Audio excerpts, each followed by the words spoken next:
স্বামী রাগ করেছে, মন খারাপ,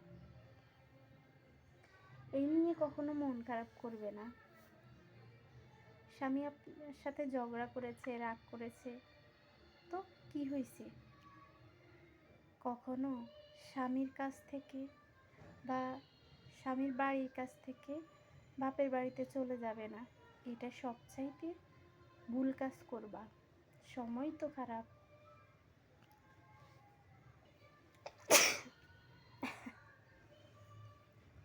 ধৈর্য ধরো, সহ্য করো, অপেক্ষা করো, আর স্বামীর ভুল ভাঙানোর চেষ্টা করো।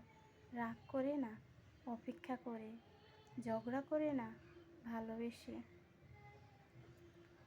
মনে রাখবা, স্বামীর টাকা থাকুক আর নাই থাকুক, স্বামী হইছে তোমার মাথার উপরের ছায়া, তোমার ইজ্জত, তোমার সম্মান, তোমার শান্তি, সব কিছু ধরে রাখার মতো একটা ঢাল।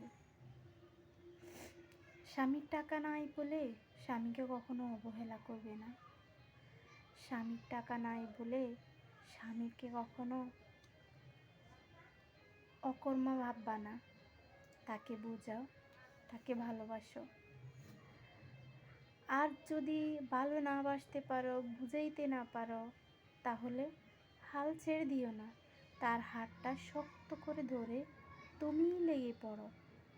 যখন তুমি কর্ম করবে, তখন স্বামীর মনে এমনিতেই জানা হয়ে যাবে যে আমার স্ত্রী একজন মা হয়ে, একজন সিজারের রোগী হয়ে, একজন নর্মাল ডেলিভারির মা হয়ে, সন্তানের মা হয়ে যদি কাজ করে আমাকে, আমার সন্তানকে খাওয়াতে পারে, তাহলে আমি কেন পারবো না আমার সন্তান বউর দায়িত্ব নিতে, কাজ করতে?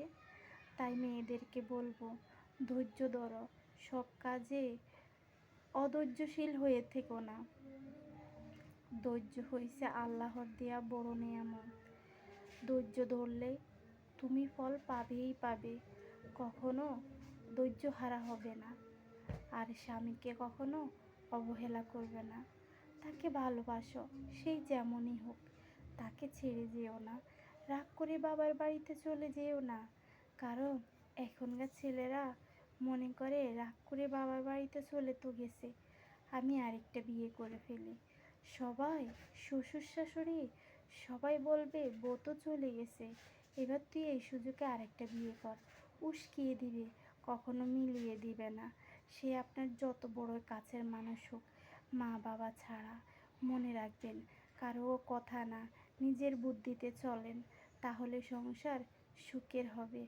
ভালো থাকবেন, সুস্থ থাকবেন। আল্লাহ হাফেজ।